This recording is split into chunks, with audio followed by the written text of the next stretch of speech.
Good afternoon. I'm Becky Lau. I'm the Executive Director of Archaeology Now, and I'm so pleased to welcome you here to our first YouTube Live presentation with a feature about the first ghost. So we invite you to a spooky good time this Halloween.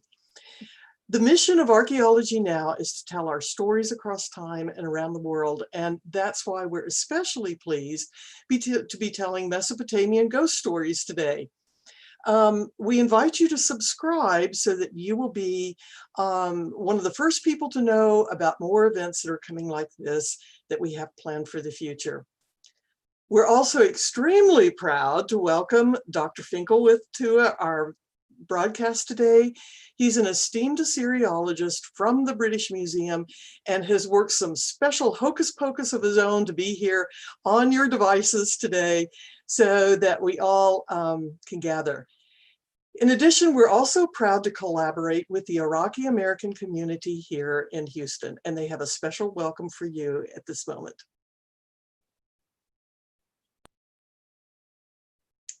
Good afternoon, everyone. Welcome to our online event and Zoom lecture by Archaeology Now. The event is co-sponsored by the Iraqi American Community in Houston organization.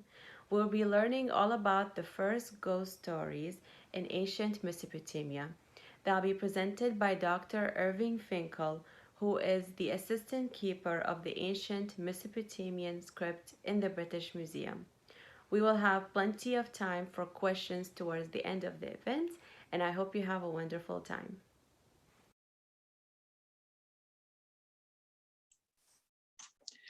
So as we're getting started, we have just a few housekeeping things to make note of.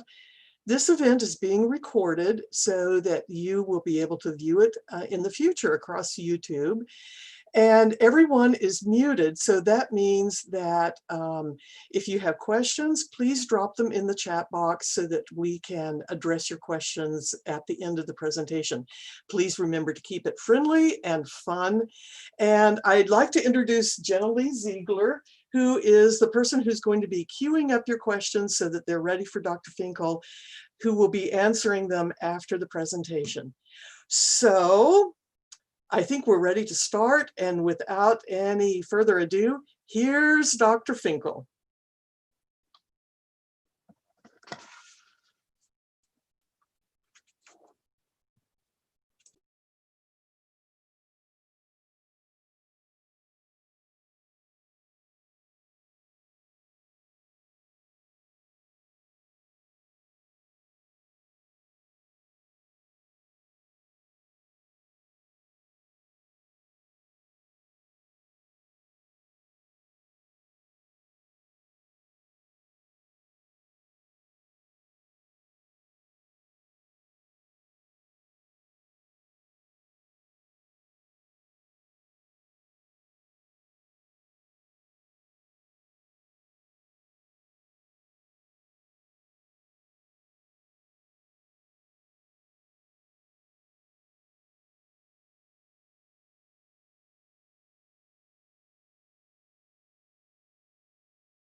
The first ghosts. My name is Irving Finkel. I'm a curator in the British Museum, and I'm going to talk to you about the first ghosts. Now, everybody in the world knows about ghosts. Lots of people talk about them. Lots of people have seen them. And they're a funny thing about the human race, but they are a universal. And not many people know when this belief started. So some people think it was in the Middle Ages, or it was the Greeks or the Romans. But as a matter of fact, it is a lot older than that. So I'm going to talk to you today about the first evidence we have from the ancient world using writing and a bit of archaeology for the first occurrence of ghosts among the population of the world. And they appear for the first time in the ancient Middle East. So we have to start off, of course, with a map. So this is the Middle East as we know it today, and the area in blue in the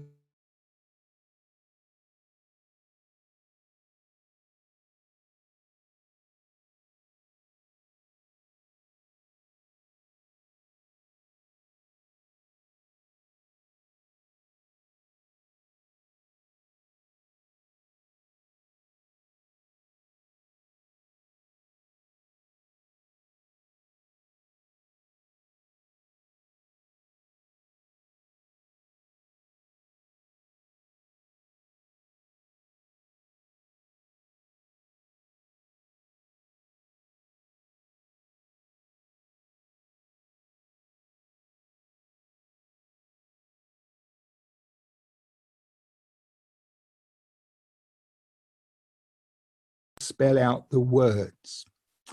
Now, all the evidence that I have that I can show you comes from bits of ancient writing from Iraq that look like this, because they survive in the ground and we can read them today. But of course, the people who wrote them are long dead and extinct, and they're ghosts as well. So in ancient Mesopotamia, as the Greeks called it, ancient Iraq, there were two main populations. One was called the Sumerians, and this rather fat gentleman staring into space on the left of the screen is a Sumerian priest from about 2600 BC. Are long dead and extinct, and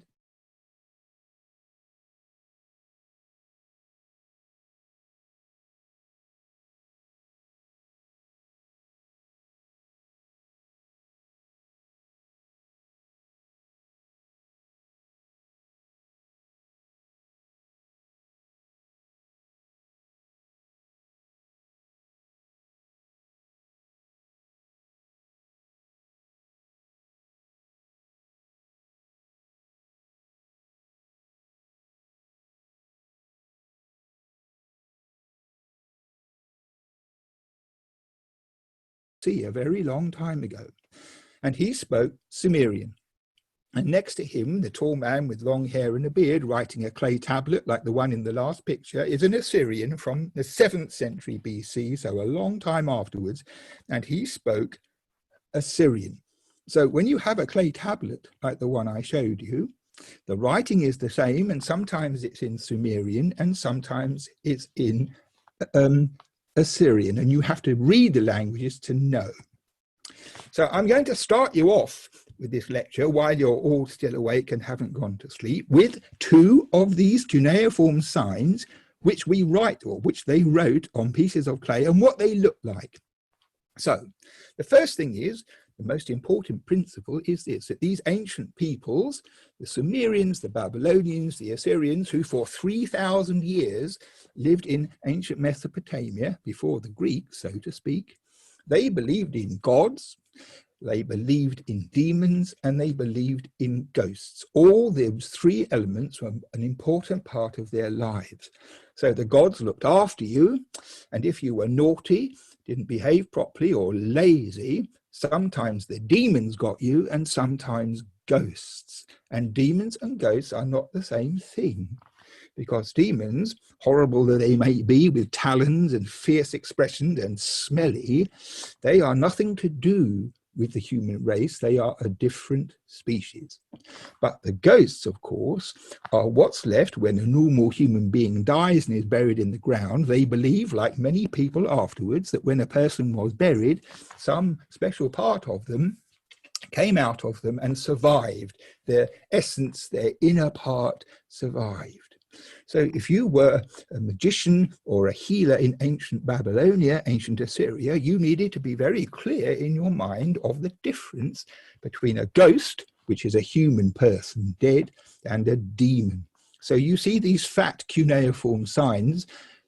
The way I've drawn them on the screen, there are two long signs made of upright and vertical and diagonal marks drawn on the paper, and they're almost the same.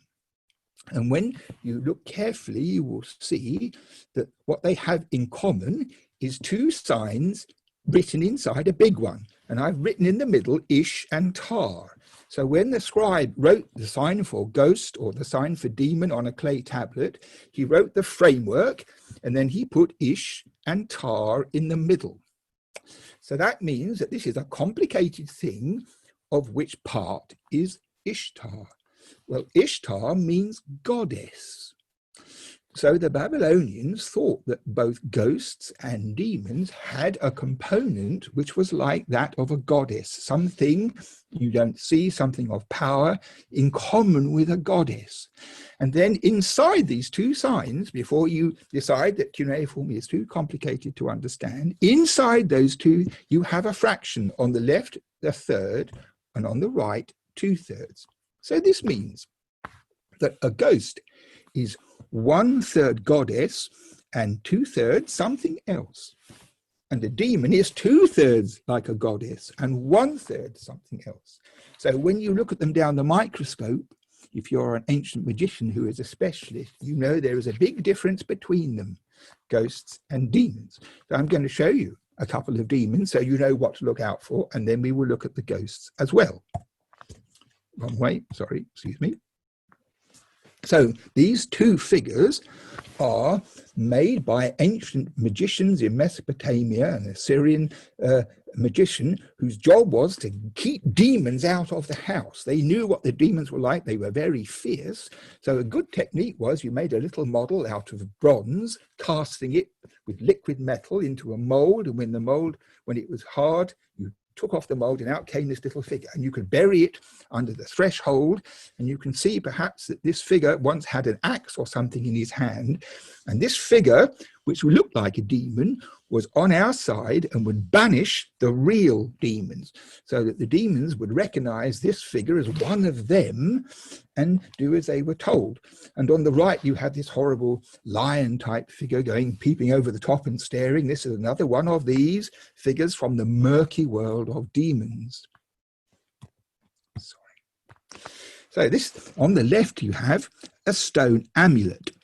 Because if you lived in a world where demons and ghosts were a daily problem, it was important to have defenses against them that you could rely on so that you could go about your daily life without being afraid.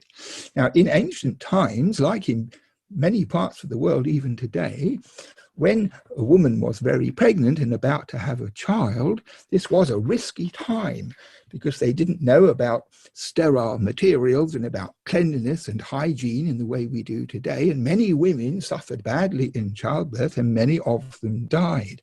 So in the tradition, in the villages and among the midwives and the wives and the mothers who dealt with childbirth, this fear that beset most people was dealt with by amulets. So here, this stone amulet shows a lion-headed demoness standing on a donkey, and she's holding snakes, and there are jackals and wolves at her breast. And this was a horrible demon called Lamashtu. And Lamashtu was the personification of the danger of childbirth. So the poets who wrote these magical spells described this Lamashtu going along the street, sniffing through the door hinges to see whether there might be a new baby inside, and they would go in and snatch it. And on the right, I put in this horrible picture, which is not really a Babylonian picture. It's a modern thing by a modern artist, but somehow it captures very much what the ancient Babylonians 4,000 years ago would have had in their own minds, some horrible, ruthless creature that would prey on mothers and new children. So if you could afford it, you'd buy one of these amulets and hang it up on the wall. And then when the day came, you knew you would be safe and there'd be no more trouble. Now, the exorcists, the special priests in Mesopotamia who specialized in getting rid of ghosts, like a demon and ghosts, both of those things, they had all sorts of techniques, and making these little models was one of them. You find the same kind of thing in many parts of the world, but in this ancient culture, the idea was if you buried something in a special place, it would be a good protection for the premises. Now, once upon a time, some man wrote this piece of clay with instructions on for how to get rid of a particularly nasty demon. And this nasty demon was called any evil. Now, this is a funny thing in the history of the world, and it's worth thinking about, because if you were a specialist in getting rid of evil spirits, what you had to do is you had magic words and magic rituals, and you had a list, and you said, whether you are such and such a demon, or this demon, or that demon, or another demon, all the names would be there, like in a telephone list. I know who you are. You can't escape. I've got your name. And many spells are like this. So whether you are such and such a demon or such and such a demon, we know who you are.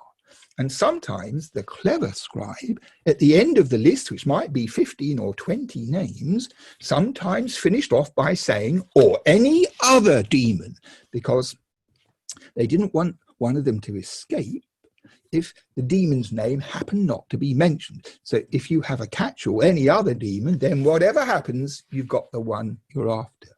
So this is from a magician teaching his pupils what to make in terms of figurines. And this magic is against a demon called any evil, because after a time, it moved from being a kind of legal thing at the end to finish off the list to becoming a demon in its own right. So any evil became a definable figure that they would know who they were. Any evil was like any other actual demon walking about. And this magician had to make a picture of any evil so they could use it as a model to make this device to repel the evil. So imagine you're sitting down and someone says, can you do a drawing of any evil? Very complicated. You could do a drawing of something evil, or you could take the word evil and do snakes round it and make a pattern. But to draw any evil is impossible because it's an abstraction. And in Mesopotamia, they were able to visualize what this any evil looked like. So he had a long skirt, you can see, in a headdress, and arms up in the air holding something. It's a bit damaged, but is that not an interesting thing, that you could draw anything you wanted, even any evil? And once upon a time, there was a horrible film in the cinemas of England and America called The Exorcist. If you've never seen that film, never go and see it, because grown men were reduced to horrible piles of jelly and women screamed and fainted and had to be carried out on stretchers. And the thing I want to tell you about it is, you may think this is a piece of ghastly Hollywood nonsense. It is. But in the film, you see this little bronze head up at the top of the screen. That is an Assyrian magical figurine. And the demon there is called Pazuzu. This character is called Pazuzu. And Pazuzu was the big enemy of that Lamashtu who used to snatch babies. And the idea was that one way to get rid of Lamashtu was to hang up a little Pazuzu head and you'd be safe. So when they made this film in Hollywood, they didn't know anything about archaeology or about Assyriology or anything about the truth. So they just put in whatever they fancied. And this poor Pazuzu, who is one of our valiant team who protects the human race, was charged with the responsibility for what happened to this most unfortunate girl who you see on the picture before you. So this is a case of gruesome slander. And in my opinion, there should be legal procedures mounted against Hollywood to protect the name of Pazuzu for the future. Now, when people died in Mesopotamia, because they certainly did, sometimes as old people, sometimes as children in disease, and sometimes at any point in their lives, the idea was this. The normal idea was that they were buried. And very often they were buried in the courtyard, under the courtyard of the house where people lived in large families. So you'd have an open courtyard to the sky and buildings all round, and there'd be a grandfather or a great-grandfather, grandfather, children, sons, cousins, all living together in a kind of friendly complex, maybe not always friendly. And when somebody died, they were buried under that, deep under that courtyard, and they had to have offerings of food and drink out of respect as time went by. So when somebody was buried, if they were rich and famous, royal, for example, there was a procession with women beating their breasts and musicians playing sad music for days on end. But if it was just a normal person in a not very well-off family, the burial would be simpler. But when the body was laid in the ground, the priest or the specialist who was there to give instructions would recite this spell. It says, "You are the offspring of the wind. I've laid you in the grave. I've sent you down. Why did you not fear my solemn oath?" And the point about this little spell is this, that they knew that some human beings, when they were buried and supposed to be down there in their grave or down there in the netherworld, which is another kind of idea, they didn't stay there, they came back. And when somebody was buried, they were screwed down pretty tightly and pretty firmly with these magic words. So you're down there, stay there. But the fact is that the Babylonians and the Sumerians and the Assyrians believed, like many other people, that not everybody who was laid to rest in the ground stayed there peaceably. So one thing they did is they had these inscriptions, rather like tombstones, which are inscribed in this cuneiform writing on a piece of stone where someone is buried. And if you read one of those things written, say, 3,000 years ago, you can understand the feelings, you can sympathize with them. So if ever a long time from now, far into future time, in the days to come, anyone should find this tomb, may he not clear it away, may he restore it. May that man who finds this not despise it, rather he should say as follows: "This tomb I shall certainly restore it, and may the favour he did be requited him. Above, that's to say in the world, may his omens be propitious. Below, may his ghosts drink pure water."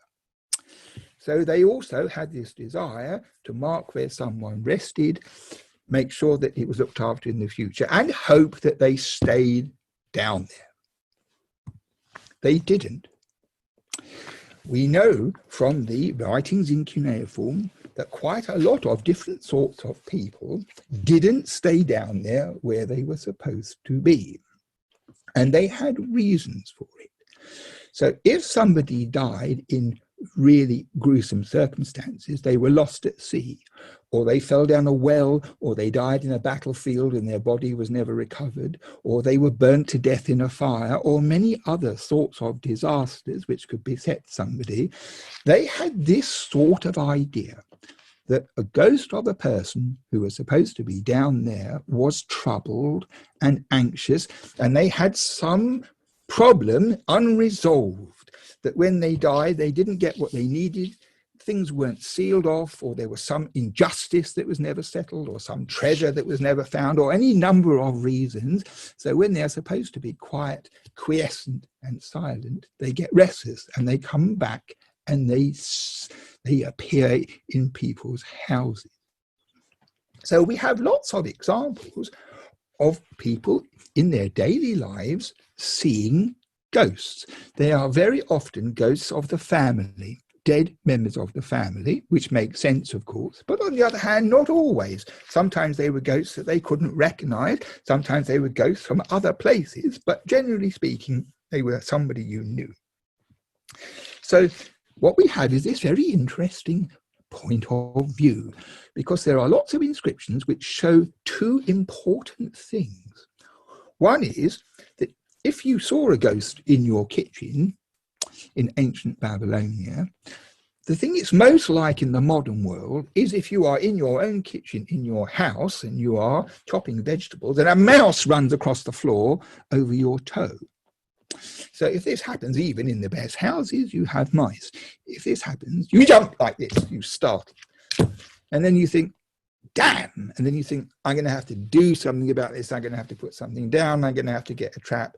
So your immediate reaction is being jumping, and then an annoyance factor that you have to get rid of it. Well, that was exactly the same situation in Mesopotamia. If somebody saw a ghost of their auntie or their grandmother or some other person murkily in the kitchen and getting in the way and making them feel uncomfortable, their reaction was, what a nuisance it is.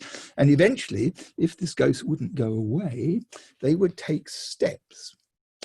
But built into this matter, and this is the most important thing about the whole of this subject, the most important thing about it is that everybody in that culture for 3,000 years at least, commoners and taxi drivers and soldiers and acrobats and kings and politicians and all the people in the kingdom, everybody took ghosts for granted. That is to say, it wasn't a culture in which some sensitive people or jumpy, nervous people thought they saw ghosts and everybody else thought they were imagining it, or they were hysterical, or they were making it up. This never happened. It was part of daily life. And the reason I can say this with such authority is this: that all the inscriptions we have, whether they are official ones or informal ones or letters or any window we get on these people, you can see that that is the case. So nobody at a bus stop said, you know, my neighbour said she saw a ghost in the garden. She's so credulous. She must be stupid to believe all that nonsense. Nobody had that conversation. And this is proved by these little bits of clay in front of you with this funny writing on. Because they are made by taking some clay, making a hole through the middle for it to go on a string, and then writing on top the words. And this is how it works. It says, this is a spell of the great god Marduk. Why do you keep coming and annoying me? That's what it says in this Babylonian writing. Why do you keep coming and annoying me? So this is a very simple little device. So someone who's got this haunting in the house and is really fed up with it, really bored and everything like that. So what do? They go down to the souk, to the market, and they go to a specialist who deals with this kind of thing. And he says, well, how many times have you seen this ghost? What I suggest this. We'll make you this simple amulet. Why do you keep getting on my nerves? Put this round your neck. Try this for a week. And if that doesn't happen, we can do something more costly and more courageous. So these humble things that look like something in a bowl of nuts are fantastically informative about people's real thinking, say, in this case, in about 500 BC. It's a totally matter of fact, simple way of dealing with a problem that everybody experienced at one time or another. If you were wealthy or self-important, or you knew somebody, you might have an amulet made of a very, very precious material. Now, this thing on the left, which I've tried to illuminate so you can see, is made of volcanic glass. It's called obsidian. And it was very costly in ancient Iraq because it had to be imported from elsewhere. So merchants traded in it, and it was all expensive. And this has been written in very, very fancy writing with 4 magic words: Zizig, Nuadesh, Sagish, Loabdash. Those 4 words are not in the Sumerian language, like the priest at the beginning, or the Assyrian language, like the guy with the beard. This is another language altogether. And in fact, it is what we would call mumbo jumbo. So in other words, the people who wrote the inscription, the people who paid for it and wore it, and the ghosts or demons, in this case ghosts, who saw the inscription, didn't know what it meant, but they knew it was jolly powerful. So this is a real magic kind of thing. I'm going to show you something else. Under this title, Mumbo Jumbo, which is what we use in English to mean something in a funny language, we don't know what it means, but it might be rather important. It might have magical power. And this is something which existed among these people 3,000 years ago, which is absolutely identical. And I like this kind of thing because it shows that all these characters that we see in museums with their objects and their sculptures and their pottery and their swords and everything, they may look different, they may have different gods, they may have different beliefs and all that, but underneath, the way their minds work are like the way our minds work today. So you see this, number 1, 2, 3, and 4. These are 4 different other amulets. So I just put the words down because I want you to see these words and you'll see what I mean. Number 1 has Mumbo Jumbo. This is all to get rid of ghosts, okay? Number 1 says, Sentilach, Numelach, Nudlach, Sidlach. So nobody knew what that meant, but it sounded good. It sounded like clearing your throat, spitting, something like that. And any ghost who was hanging around being dangerous would be frightened and go away. The next amulet, written somewhere else, has Zibshilach, Numelach, Shittilach, Guchlach.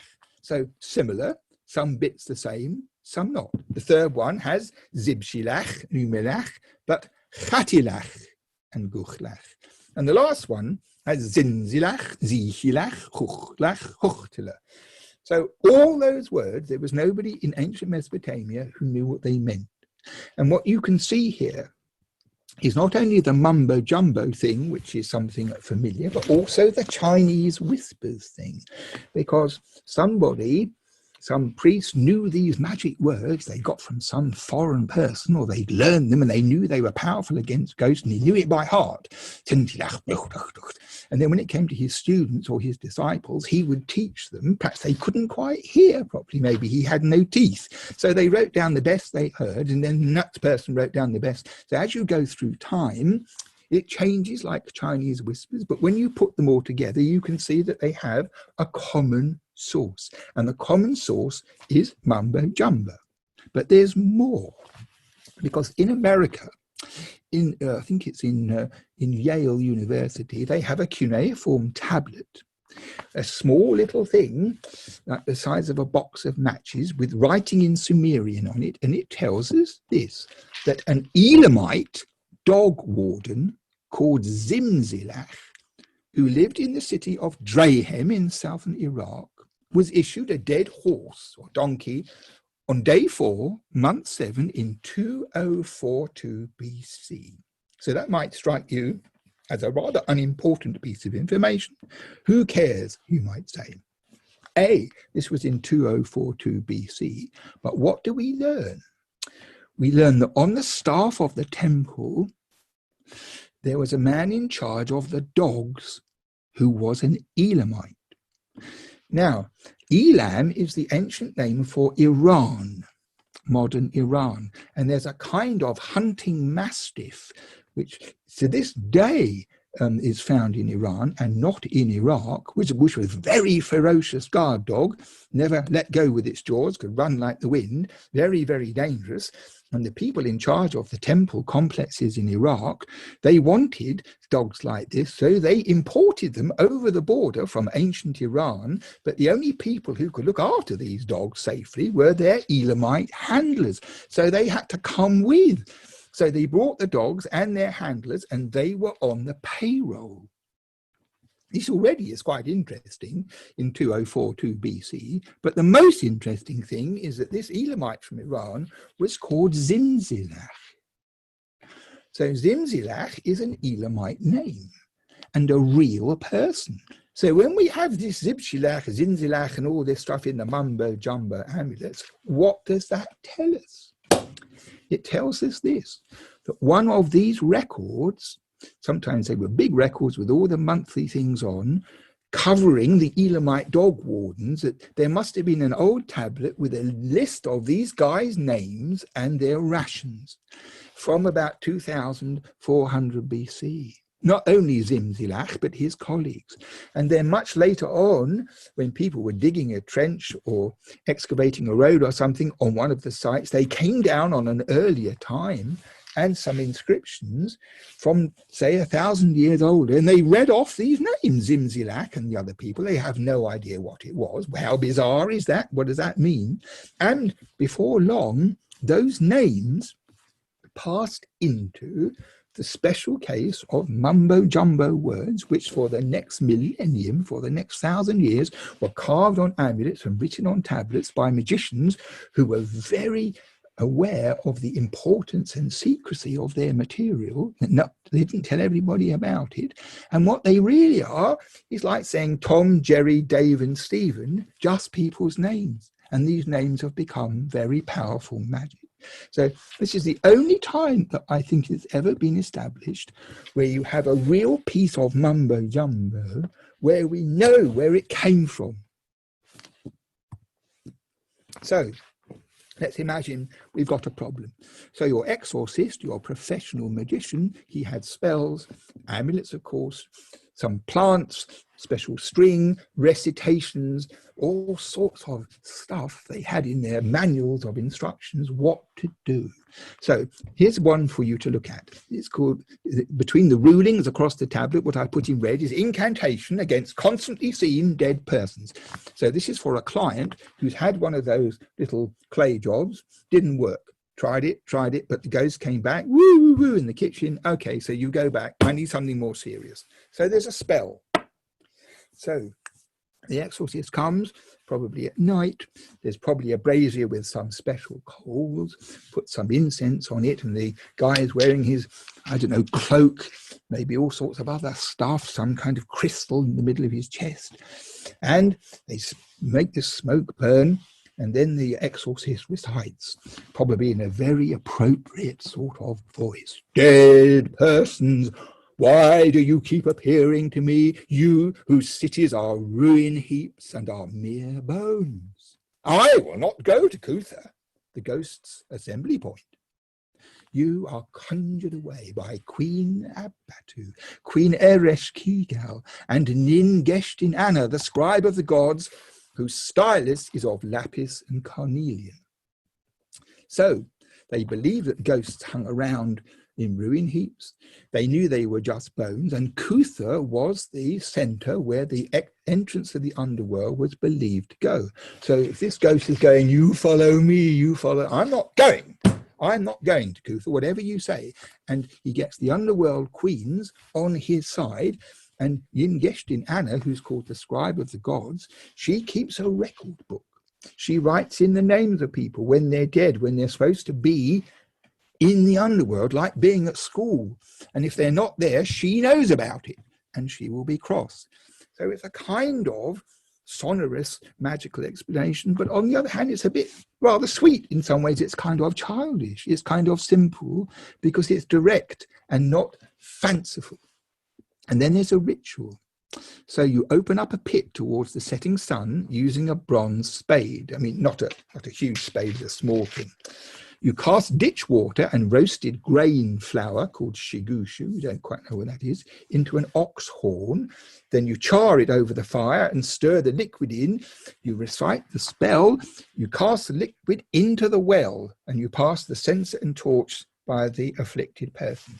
So the well is full of water if you're lucky, and it goes all the way down to the underworld. And guess who lives in the underworld? Ha, ha, ha.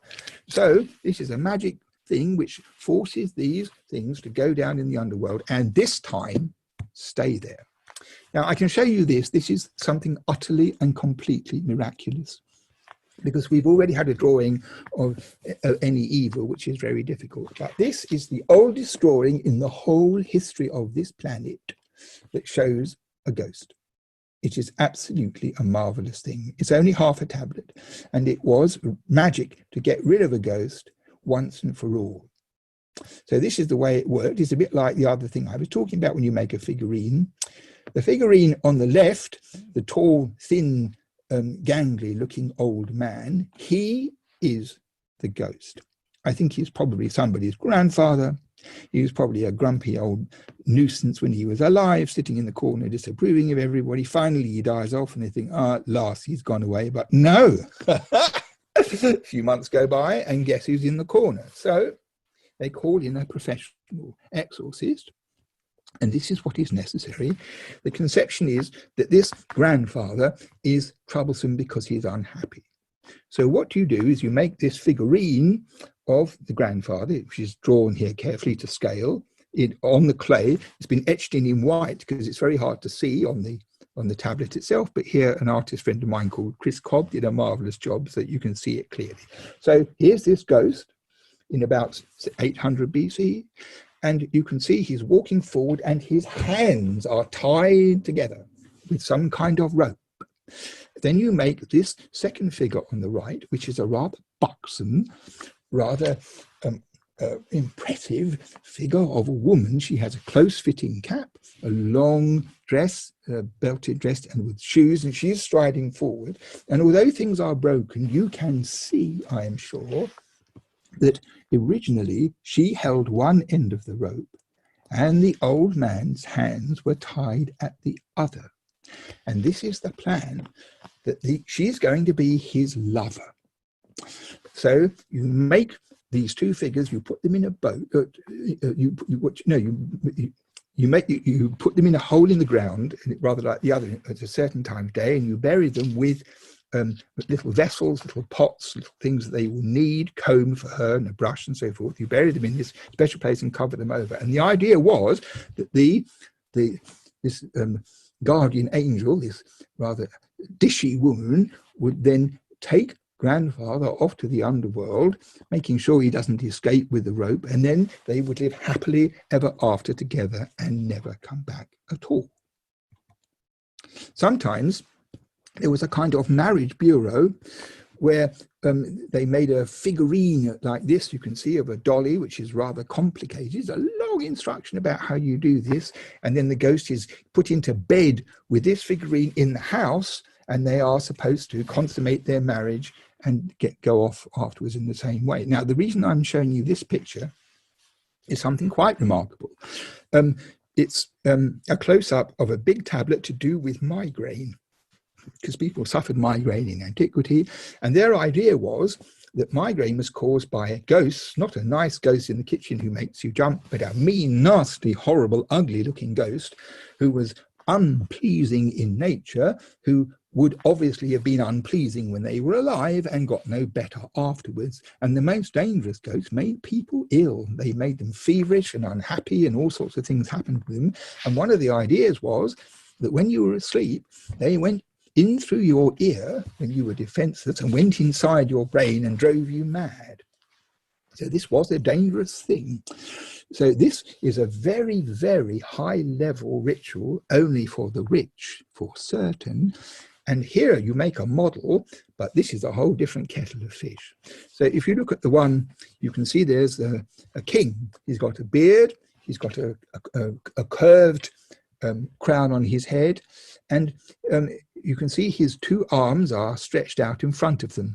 His left arm is holding a flail, like a kind of series of strings for hitting something, and the right hand is supporting a long pole with rings round it. It's broken, of course. You can see there are holes all over the place, and there are probably more bits of it in the museum, but I've looked for years to fill in these gaps.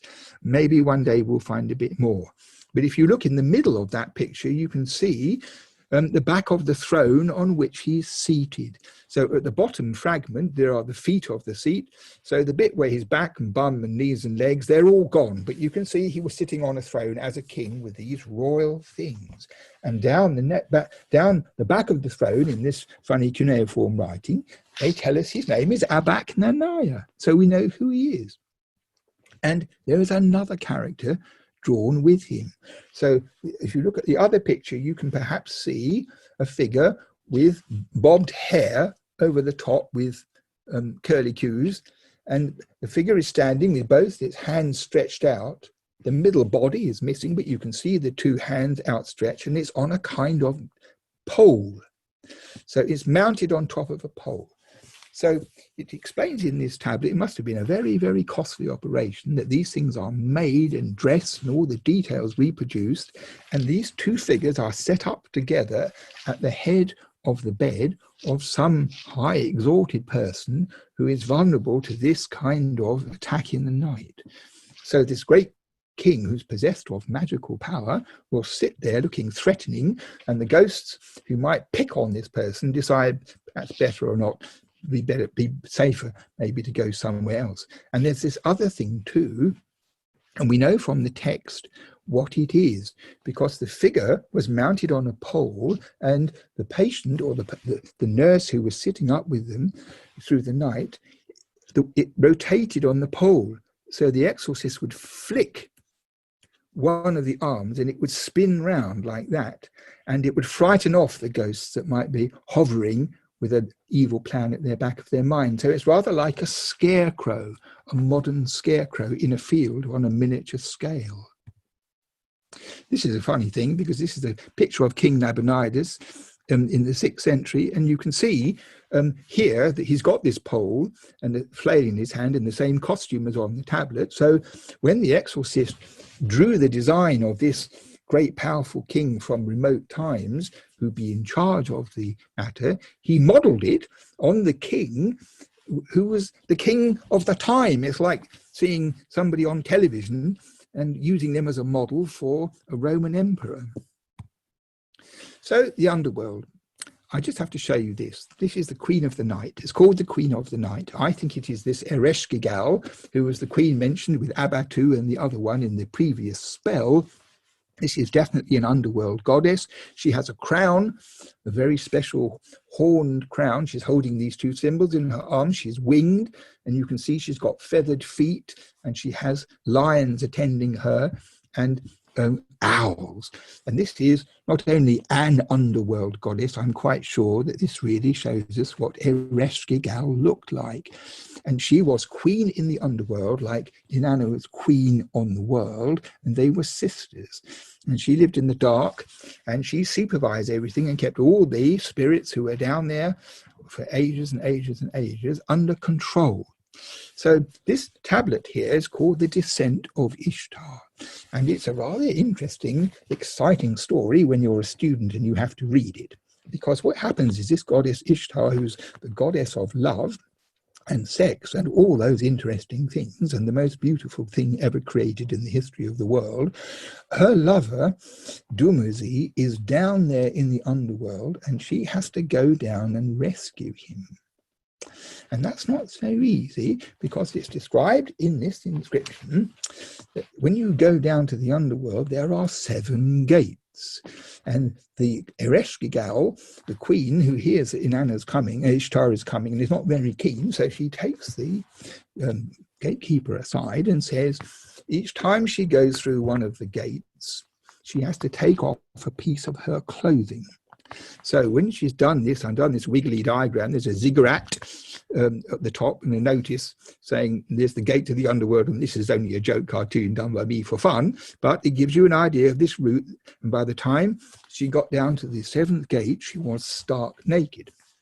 So when you're a young student reading Assyriology in class with your august and dry professor, you have to sit there very somberly explaining how this goddess takes off one item of clothing after another until there is nothing left.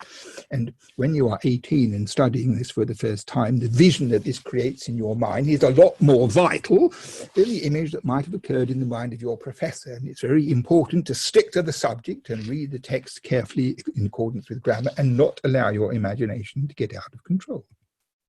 So this, I think, is Ishtar, who is Ereshkigal, I'm sorry, who was the queen in charge, who dealt with Inanna very cruelly. And you can also perhaps see this is made of baked clay, and there's colour there. Black is obvious, but there are also traces which the computer has disclosed of the original paintwork. And so we have an idea what this thing looked like. It was quite tall. It was about 1 foot tall high, and it was hung up on a wall. And I think that's what, when you went down there, you came face to face with. So on the whole, the idea was that the dead stayed there, and if they didn't stay there, you could get professional help, and sometimes it was a simple matter, and sometimes it was a very complicated matter, and sometimes it was a very complicated matter indeed. But that's not the whole of the story, because there were specialists in Mesopotamia, in the court of Assyria, for example, on the staff of the king, whose specialization was necromancy. Now, this is just the opposite from the normal idea of getting rid of those ghosts as soon as possible, once and for all. This was a technique of telling the future, whereby a dead person who is peacefully asleep down there, minding their own business, is dragged by magic up from the underworld in order to tell the client the future that they're trying to discover. So there are very few texts of this kind. It was probably frowned on by most persons. It was probably done in top secret. But say you were a gambler and you wanted to win the Grand National. There was some pressing question. What did my grandmother do with the silver? Or should I have another wife? Or is the new one going to be just as bad as the other one? Or one of those normal everyday kinds of questions.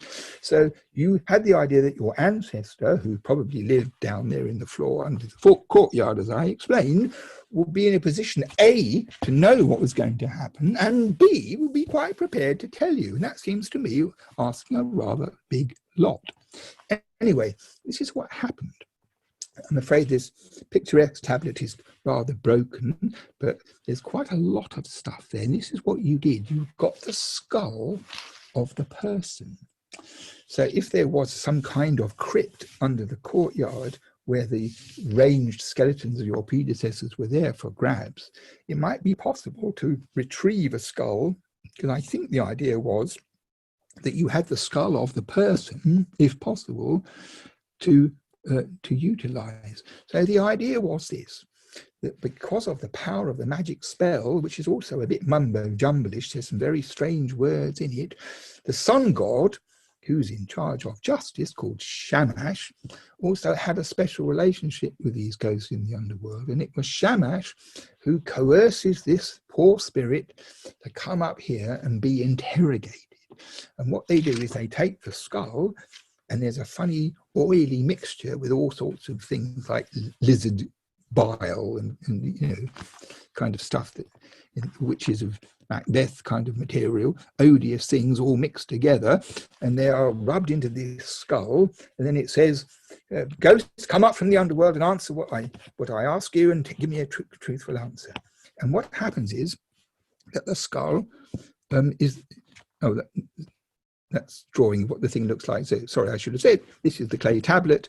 And when we publish a thing like this, you have to make a line drawing of the inscription and show, this is the other side, what the drawing does is to allow a scholar who wants to read the inscription sometimes to read it more comfortably than with a photograph, but sometimes both are there. Anyway, this is the point. You have the skull and it's there. And the spirit comes up and goes into the skull, and whatever you ask it, it tells you.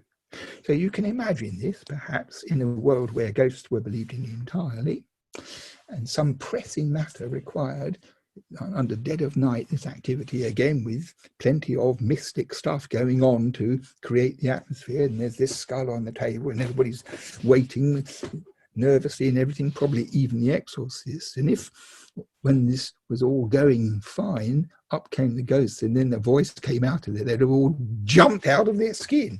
It's a rather marvelous thing, but we know they did this. There was a time when Ashurbanipal, who was going to become king of the entire universe as king of Assyria, when his grandmother died, he wanted to know whether he would become king or not. And he got a practitioner in the basement of the palace to practice necromancy, to bring his dead grandmother back to ask her. So this is no fanciful stuff. This is what they do. So I'm writing this book called The First Ghost. I've tried to get all the stuff I can find. There's lots more than I could cram into this lecture. This is the tip of the iceberg, but it's all very marvelous. But what is so fascinating to me is that, having worked on this for so long, it seems to me that the belief system which these Mesopotamians shared about the restless ghosts, and how you could make them happier, you could send them back, and why they do come back, and living with them side by side. And there's a kind of real matter-of-factness about it. And it's the beginning of the tradition about ghosts, which has never gone away. In many parts of the world, people still have this kind of attitude. Many people in very complex and sophisticated urban cities have the same idea about ghosts coming back, and what it means and what you can do with them, whether you can communicate them and how to get rid of them. It's a very, very widespread matter. And in my opinion, it's probably one of the salient features about being a human being, that from the beginning of time, this has been part of the world. If you read your Bible, of course, you'll know about the witch of Endor. So this was written supposedly in about 1000 BC, and it talks about King Saul, who was in big trouble with the Philistines and knew that everything was over, and he goes to this witch of Endor, this old lady, when necromancy was illegal, and he'd made it illegal, but he was in such a state that he went there and he asked her to bring up the soul of the prophet Samuel, and he could ask Samuel what was going to happen. Now, the thing is, when you read this in the Bible, people gloss over it as a story or as a metaphor or just something in the Bible. But when you know about what was going on in ancient Mesopotamia, not to mention Greece and Rome and Egypt, when you know about the belief systems in the world all around that, you can see that this is not by any means a metaphor or a piece of literary creation, but a day-to-day normal description of something that everybody did. So I have the idea that this is something which is here to stay. So when you read about ghosts or talk about ghosts, say at a dinner party, if you bring up the subject, people look at one another and say, here we go, this guy should be certified. Well, I've never seen a ghost, so I have a very broad mind about it. I don't say one thing or the other, but I do know that a very large number of people in the world think they have seen a ghost. So you have two phenomena. You have very early skeletons, that's to say, of Neanderthals and very early Homo sapiens skeletons which have been excavated. Sometimes when the body has been laid in the ground in a prepared position, there are things put in the grave to go with the dead person. So I have the conviction that if you bury a dead person in the ground, you do it because they'll be smelly or horrible and you want to get rid of them as soon as possible. But when you bury them in the ground with a couple of beads, like you might do at the beginning, or an axe a bit later on, or a whole suite of rooms of stuff like Tutankhamun, the pharaoh, had in his grave, the whole implication of it is that when the body disappears and nothing is left but bones, if that the essence of the person, this ghost thing, as the Babylonians called it, and often people in Britain, people in the world still call it, survived somewhere and went somewhere. And then the bad ones come back. And I think this basic belief system that something survives a dead person and it goes somewhere else, and for one reason or another, theological or not theological, sometimes they come back and cause a bit of trouble, is a universal human belief which goes back to the beginning of time and is very hard for most people to come to terms with. So I have an idea that we might test this once and for all, because scientists are always being rude about ghosts because you can't prove they exist and all the literature is fake and the people make it up. But the trouble is there's so much evidence in the way of narrative and writing for so many generations, over so many cultures, over so many centuries, that you can't think it's all one conspiracy. So this is my idea. We get, shall we say, 15 white-coated Nobel Prize-winning scientists. And we take them to a Yorkshire moor in the middle of the winter, and we rent this house for a day, and we all have to stay in it. And after supper, when it's dark, they all have to find a bedroom and go to sleep. Well, of course, since they're scientists, they think that would be rather interesting. They can study the mould on the wall or make notes for an article about how timber rots, or one of those preoccupations of the scientists. But they would fall peacefully into sleep without any unease in their psyche. So then anyone who wants to come with me to test this out, we get a long ladder and we put it up at the back and we climb up in the dark very carefully, and then we go woo, woo, through one of the windows so that the sound runs through all of the building. And all the scientists will sit bolt up in bed with their hearts pounding and very probably wet their mattresses. Thank you.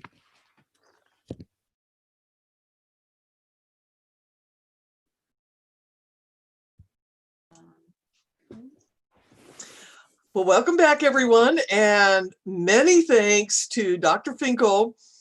I think that we all have our proper Halloween jolt now, and courtesy to Dr. Finkel's presentation. So thank you all very, very much.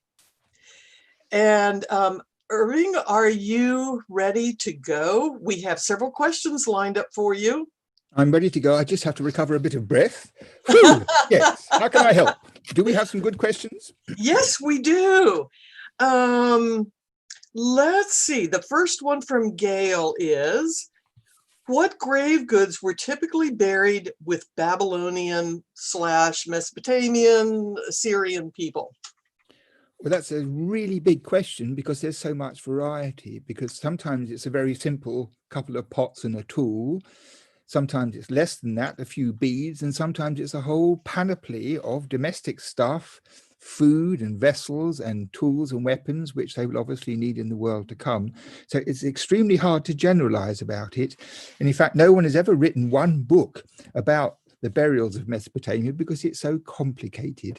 But I think it's as a general rule true that as you go through the centuries, through the millennia, often burial materials get more numerous and more complicated.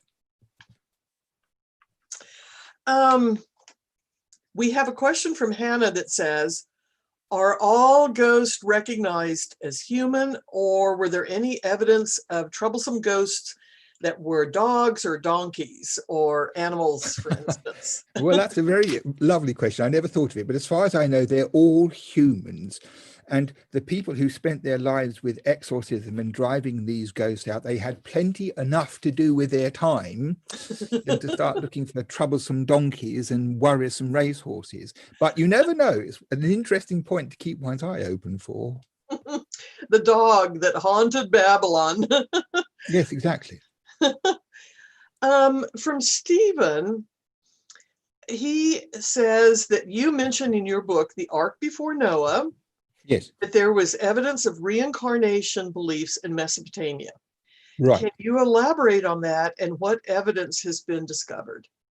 Well, this is a very elusive and complex thing, but basically it's this, that there's a series of omens drawn from what happens to a doctor who is on his way through the streets of Babylon to see a very sick person.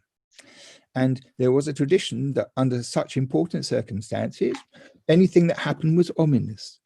And one of the things that happened is that he sees a brick in the street, which is obscure, but he also goes past somebody who has undergone the water trial. So they used to duck people in the water, and if they were innocent, they came up or they drowned, or the other way around, whichever it was. But they had this thing in Babylonia, and if you were lucky, you got away with it. And he passed one person like this, and also a woman who was pregnant with a new child. And the point was that if he saw these things, people who evaded death or were just bringing a new life into being, then the person was going to die. And the patient was going to die.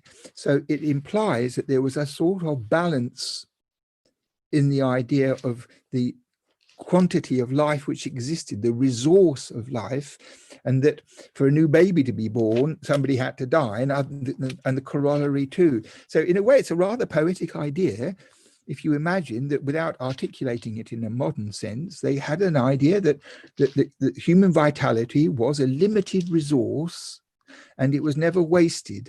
And when a person was buried, the thing that lingered down there in the bottom behind all the fences was going to be released when a new baby was due. And one of these things would be let up, and wah, wah, wah, the new baby would start crying. And I think they had this idea. But it's not like reincarnation in the sense that people often use it today. I don't think anybody ever remembered their previous life or anything of that kind. There's no evidence for such an idea. Okay. Emma asks, do we have any evidence to suggest that ghosts and demons interacted in any way in the netherworld? And following this, do we know how they resided in the netherworld, whether these beings would have lived all together or in segregation?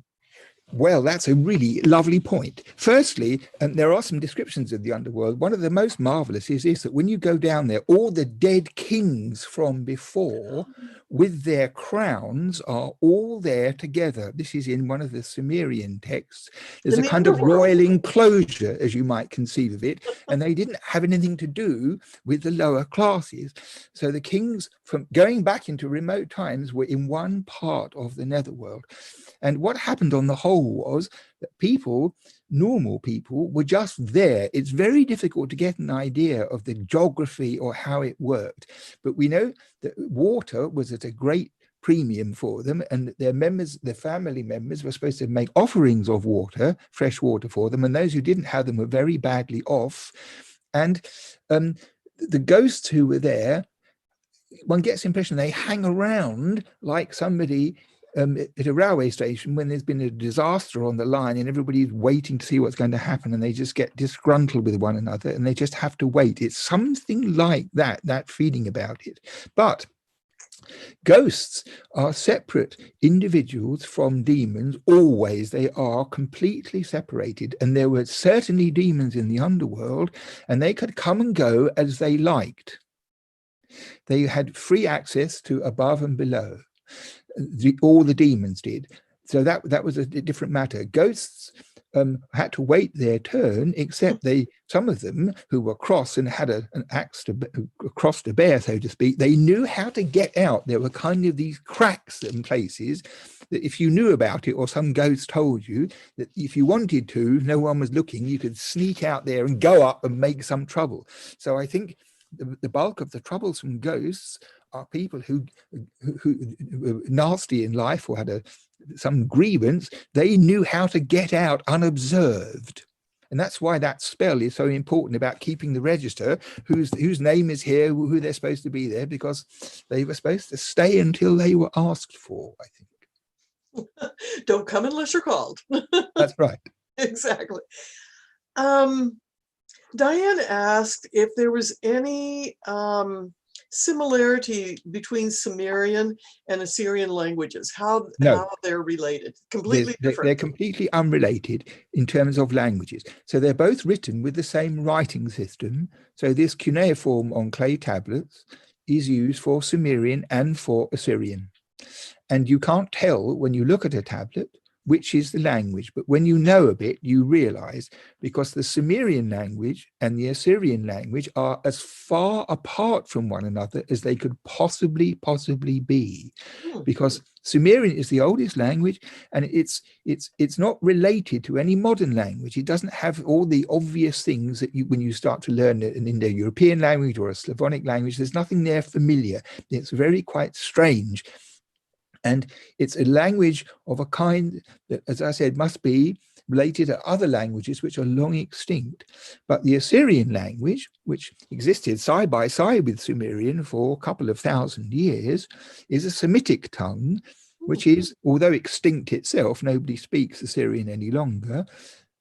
It's related to modern languages like Arabic, Hebrew, Syriac, Aramaic, that group of Ethiopic, that group of living languages, which we call Semitic languages, are strongly related to the ancient Assyrian and Babylonian tongues. So a modern person who knows one of those languages, who sees a bit of Babylonian or Assyrian in transliteration, can immediately see the nouns and the prepositions and the feminine endings and stuff like that. It's a kind of familiarity. But with Sumerian, it might as well come from the moon, in my opinion.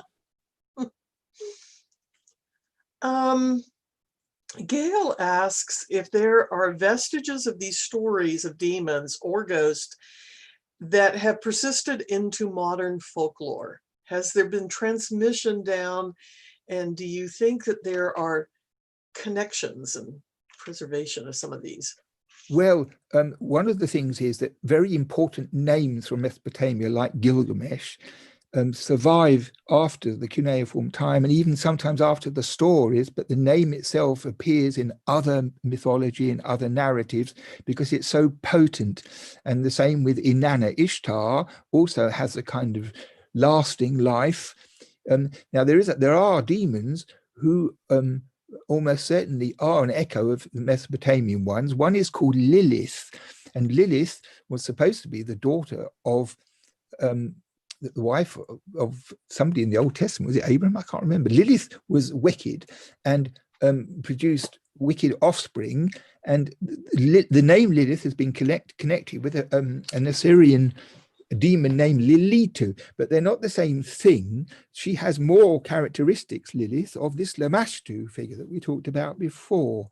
But so there is a survival of these powerful women who, women demons, I should say, who you have to be very careful of. And I think that they have such strength originally that somehow parts of it linger on into later time. Yes, I think so.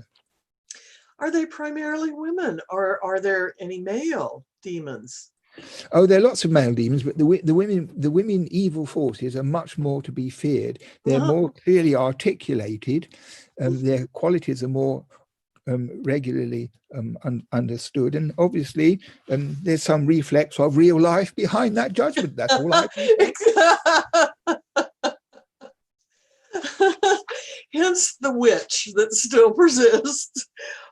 Andreas asks if there are any tablets or fragments of ghost stories as a narrative the way we would understand it, or all mention of ghosts very matter of fact. And like you mentioned the mice, a mouse running across your feet. I know what you mean.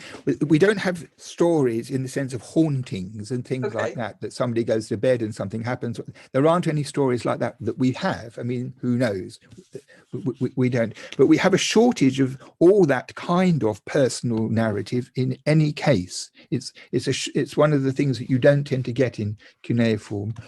So, yeah, it's a shame, really. But one thing we don't have in antiquity, as far as I know at all, is the business of poltergeists. Because if you're familiar with stories about ghosts in modern fiction and in the newspapers and things that people report about the ghostly experiences, they're very often things that make knocking noises and throw vases across the room and are very destructive like that. And this poltergeist idea, it's sometimes called, I don't think existed at all in antiquity. That's something which has come into the history of the ghost idea at a later time in the Middle Ages, perhaps, or something like that. Actually, there's a question from Joy that links back to the connection between the question about a connection between Assyrian and Sumerian. How did it come about that two unrelated languages used the same writing system? Well, the thing is, the simple answer to that is that cuneiform was the only existing writing system from about 3200 BC onwards in ancient Mesopotamia. So something like in 3200 or even earlier, scribes in Mesopotamia had the idea of writing on clay and making up signs to record the sound of language. So they were the first people to do it. And what happened was that once this was up and running, then Semitic speakers like the Babylonians and the Assyrians adopted it afterwards as well. So that's how they both used the same writing system. Okay. And please, I beg your forgiveness if I'm mispronouncing your name. This is Eli from Israel. Asked about the possibility of there being common references within cultures. Like she said that the saying that sunlight is the best disinfectant, could that have come from shamash, which is sun in Hebrew? And maybe there are some retentions in Israeli culture and in Hebrew between some of the ideas from Mesopotamia. Tricky thing. Some things in common between cultures, especially in the Middle Eastern world where Israel is and ancient Mesopotamia was, come about because of geography and the environment anyway. So this is one thing. If you're talking about things which are borrowed over, you have to have a good explanation for how that can be. And sometimes it's because populations are still living there, even though their kings are gone and a new ruling system is in place, even though the people are still the same and they still have the same ideas. And sometimes ideas can go from generation to generation under more than one government and more than one kingship. But the other thing is also that in Mesopotamia, in the end of the first millennium, Babylonian was still being spoken, but increasingly the Aramaic tongue was being used. And I think it's quite probable that as time went by, a good quantity of Babylonian stories, not only serious texts, but also what goes on in the world and proverbs and things of this kind, were translated from Babylonian into Aramaic because people spoke Aramaic and they couldn't read cuneiform. So you have this bridge of the Aramaic language from Babylonian into the later world. And Aramaic was dissembled all over the world, all over the Middle Eastern world by the Persians, because it was their lingua franca for governing. So Aramaic flourished and things in Aramaic were widely read. And so some things like astrology and astronomy and other ideas went from Babylonian into Aramaic and then into Greek and then into Arabic and then into the modern world. So there's a kind of literary tradition as well. These things are hardly ever investigated because people who do proper work on them have to know all of the languages and they have to be astronomers or doctors or astrologers as well. But gradually, I think there's much more interest in the idea of tracing how these things move from one. So, for example, some omens about the stars, astrological kind of omens, which are known in Babylonian, surface in India in Indian languages. So somehow they got to India, maybe through Aramaic or whatever, but they had a new life there. So these things are surprisingly durable from antiquity. And when writing comes into it, then they can last forever. Sort of moving forward on that idea. Yes. Andreas, talking about connections between words and whatever, Andreas asks, what are the Mesopotamian words for gremlin or for demon? Are there words for that? Okay, well, there's a very common word for demon, which is shadu. And shadu also occurs in medieval Hebrew manuscripts, and that's the name of a demon that went all the way through from the Mesopotamian heartland into later culture. This shadu is a common word for a demon. So, and there are lots of other words for demon, but they're usually proper names. Like smelly or wicked or biter or something. But the actual word for demon, the shadu, is a perfectly sound, normal kind of word, one language to another. Now, gremlin is a whole different matter because I'm not quite sure what a gremlin is anyway. I mean, I rather imagine them as having long boots and a long floppy hat and things of that kind. So I think gremlins, if they can be defined, I'm afraid so. I couldn't recognize a gremlin in the street if I saw one, but if it's anything like that, I think it must be a European concept, a European folk story thing, which right, but I can't think of anything in Mesopotamia which would be a convincing example of a Babylonian gremlin. I'm not sure if gremlins are totally evil or totally wicked. You see, this is another point, because the evil demons have no heart in them. They have no mercy. They are really wicked and destructive. Whereas ghosts might be mean and horrible, but they are underneath, they're human beings, and there's some retention of this quality in them. Well, okay, that makes me wonder, is there a Mesopotamian idea of a mischievous ghost or an impish For certain, spirit? yes. Some ghosts follow people about, and it unnerves the Babylonians just as much as stalkers do today. You can go to prison for being a stalker, but if you have a ghost in the kitchen once and it goes away, that's all right. Or you do something and you go, that's all right. But if every time you go out in the street, this ghost is hanging around behind you and waiting for you, and when you come out of the cinema, it's very destructive. And that in itself is a very irritating matter. You know, there are one or two texts which talk about the impression that someone knows there's something there, but they can't see them, that kind of feeling. Already in Babylonia, this idea exists. So I think my idea is this: the nasty people in the world, when they become ghosts, become nasty ghosts. And you know, and you have among all the ghosts, you have a whole spread that corresponds to the question of people being kind, mean, nasty, horrible, and ugly. And so the ghosts are the same kind of thing. Sweet-natured people who introduce people at lectures and say polite things about them, absolutely a different thing. You know, I mean, that's how it is. You know, you've always, throughout your whole presentation today, you've talked about the underworld and talked about it as being sort of a place that's fraught with danger and probably where very bad people go. I thought it was interesting that kings have their own special place. We know about that.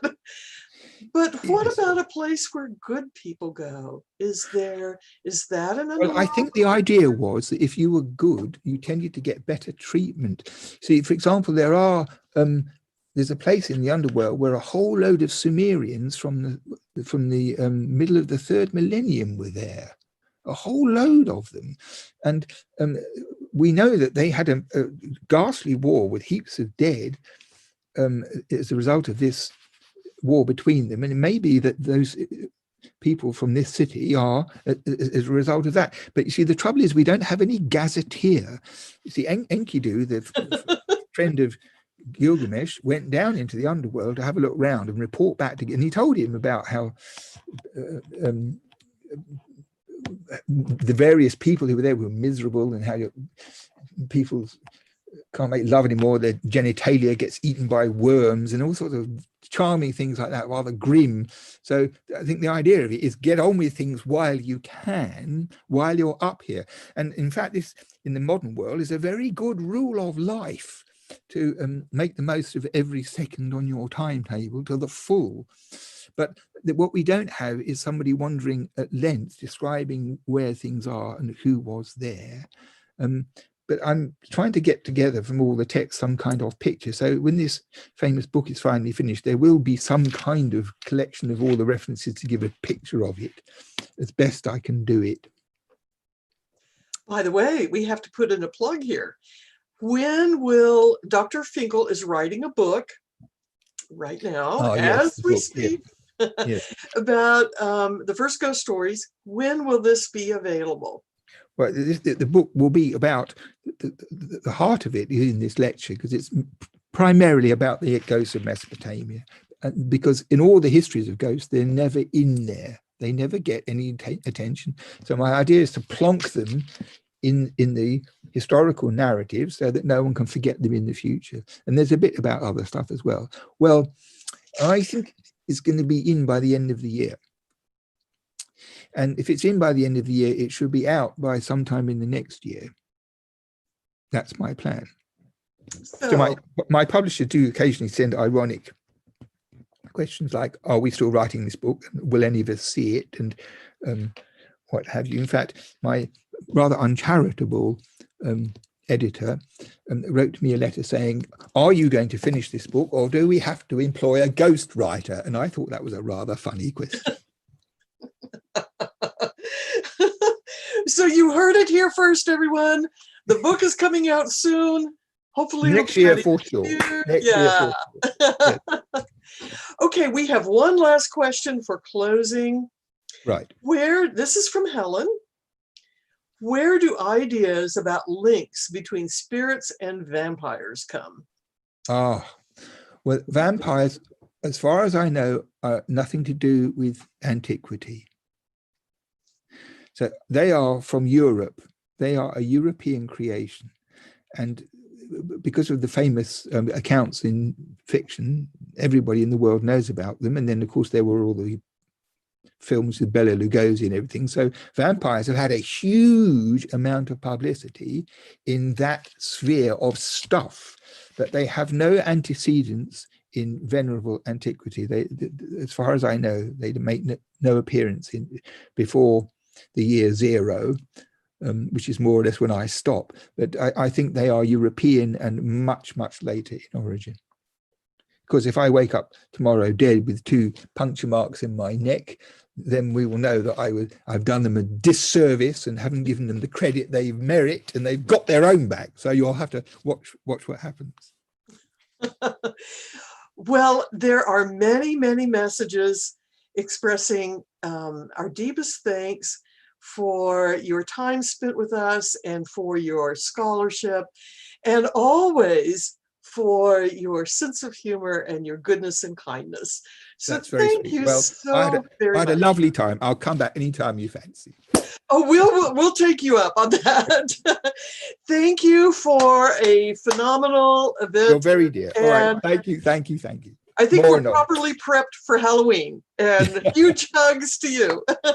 Bye-bye Thank you then. so much. Bye-bye. And Bye-bye. goodbye Thank you. to everyone out there.